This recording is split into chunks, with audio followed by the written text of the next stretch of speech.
All right, going to hop back to Gizmo, and we're going to talk about the new primitive creation and deformer system. So what I'm going to do is take this Polymesh 3D star, drag it onto my canvas, go into edit mode up here, and we're going to hit W. And if you're just joining us from this video, we've already gone over all of the Gizmo functionality, but we did skip this little gear icon. So if you hit the gear icon, you're going to see a bunch of primitives up here and a lot of deformers down here.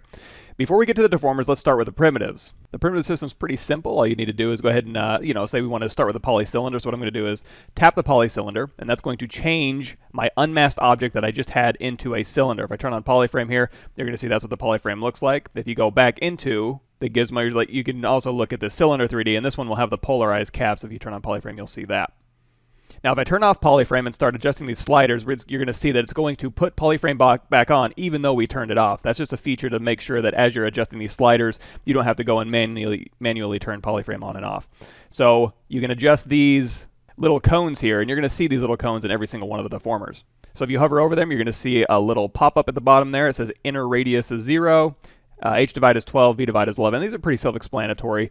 If we go out of edit mode, hit Control N, grab your simple brush, and into simple brush here, you can just grab any of these primitives. Let's start with the cylinder 3D. We'll drag it out on our canvas, go into edit mode, turn on polyframe, and while we're in this primitive state, we haven't hit make polymesh 3D yet. If you go to initialize here, you're going to see there's a lot of initialize options, including H divides, V divides, and inner radius. So now instead of going to this primitive initialized state and having to hop out of your working file, go to a primitive, dial in the settings that you want, appending it, or creating an insert mesh brush, you can do that all on the fly now with the Gizmo primitives. So let's hop back to our polystar here. I'm going to go out of edit mode, hit Control N to clear my canvas, and then we'll go back to the polymesh 3D, drag it out, go into edit mode, hit W, go into the gear, and now we can start playing with these options again. So again, let's hit the cylinder 3D. As we'll start us out like here, you can do the inner radius. You can go ahead and change the H divides and the V divides are changing as I drag. So we can go ahead and set this up. Let's go ahead and choose 12 here. And for our V divides, let's just go ahead and drag that all the way down to 3, which in actuality is only going to give us no split lines along the vertical portion of this primitive. Now, when we had the star dragged out and we went into the gear and we selected a primitive, it replaced our object with that new primitive. If you don't want to replace an object, you want to maybe keep your object around and add a new primitive to that, what you can do is you can hold down Control and tap. And now when we go back into the gear here, if we go back to the Gizmo 3D, that'll take you out of the primitive settings and put us back into Gizmo mode. With Gizmo mode, of course, we can hold down Alt and move this pivot around, and that's going to be important because as we create more primitives, the primitives are going to originate from wherever this pivot point is set. So to demonstrate that, I'm just going to leave that right in the middle of this primitive. It's masked. To reiterate this again, I'm going to hold down Control and drag. That'll unmask my object. I Control tap in my document. That's going to mask the object. With the object masked, go back into your gear here, and let's go down here and grab the sphere 3D at the end. So now you're going to see my original object stayed, and now I have sphere 3D parameters. Now the sphere 3D is inside of it, so if I drag these around, you're going to see this is going to be the full size. You can kind of drag this around. If I wanted it to originate in another spot, I can go ahead and recreate this gizmo and have it replace the unmasked portion of this. So because this new primitive is unmasked, what I can do is go out of sphere 3D mode and go back to gizmo mode, reposition my gizmo. So I'm going to hold down Alt, grab this blue triangle here to move it along the z-axis, and I'm going to put it right here at the end. And now when I go back into the gear, let's go ahead and swap this one out. Let's choose a ring 3D this time. That'll go ahead and replace the sphere we had with a ring 3D because, again, that sphere was unmasked, so it was going to replace whatever was there. And now we have ring options. So over here, you're going to hover over this one. You're going to see there's scale options. There's S radius. There's length divides, coverage, so you can do just a little sliver or the whole 360 degrees. You're going to see there's 360 down at the bottom. And, of course, your S divides and your twist here. So if we like what we see, we can go back to the gear, go back to Gizmo 3D, and we're right back where we started. I can Control drag, and if let's say, you know what, I like this ring, but I'm not a big fan of that cylinder anymore. What I'm going to do is hold down Control Shift, select that ring. Oops, I'm sorry. Hit Q to go into draw mode, to go out of widget mode. If you're in widget mode and you hold down Control and tap a polygroup, it's going to automatically unmask that polygroup and mask everything else. So I have to go Q to go back into draw mode up here. Hold down Control Shift. And you can select either one. If I want to get rid of the red cylinder here, I'm going to hold Control Shift tap this ring, and then I'm going to go to Geometry, Modify Topology, Delete Hidden.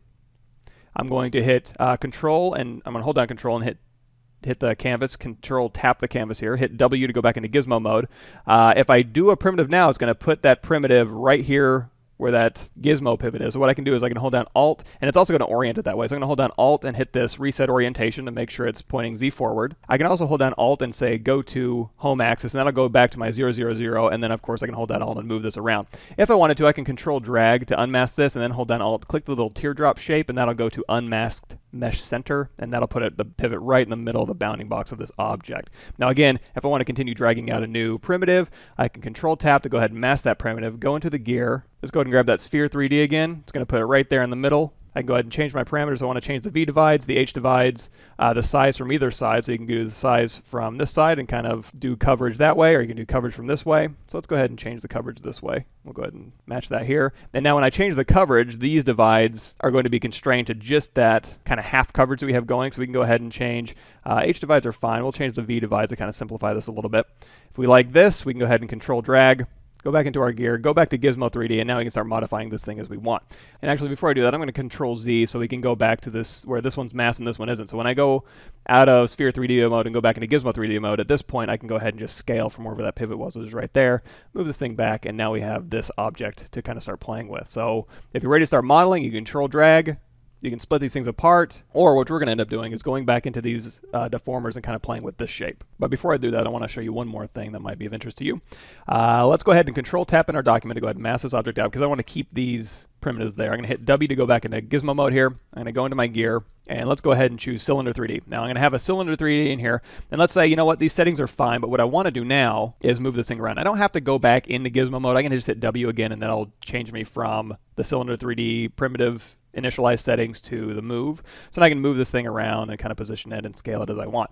Speaking of scale, if I deform the bounding box of this, that can be transferred to any new primitives that I might want to add to this. What I can do is I can go ahead and scale this non-uniformly, for example. And let's say, you know what, instead of a cylinder, I want a cube. So if I go back into my gizmo here and I choose a polycube and I hold down Shift and choose polycube, that polycube is going to inherit that bounding box that I created for the original cylinder. So now at this point I can go through here and change my, oops, looks like if you change your X, Y, and Z divides, it'll go ahead and snap you back. But you can go ahead and have this inherit the bounding box. And if you just continue this, again, it's just holding down Shift and doing that. If you don't hold down Shift, say we go back here to our original cylinder 3D, and we don't hold down that Shift, it goes ahead and just gives us a regular cylinder 3D here. Incidentally, that same functionality is in the insert mesh brushes. So if you haven't watched those movies yet, go back in this playlist and you can watch the insert mesh brushes. But just to show you really quickly, if I go to BI, insert multi-mesh primitives, BIT, we can go ahead and select that one. So if I choose, for example, one of these cylinders, we go ahead and just drag the cylinder out. And let's say I hit W to go into our gizmo mode and I stretch this thing out like so. If I hold down Shift and select any of these things, it'll go ahead and cycle through. And again, it will go ahead and inherit that bounding box size as I change, as long as I hold down Shift. If I don't hold down Shift, it'll just swap them out at whatever the captured size originally was.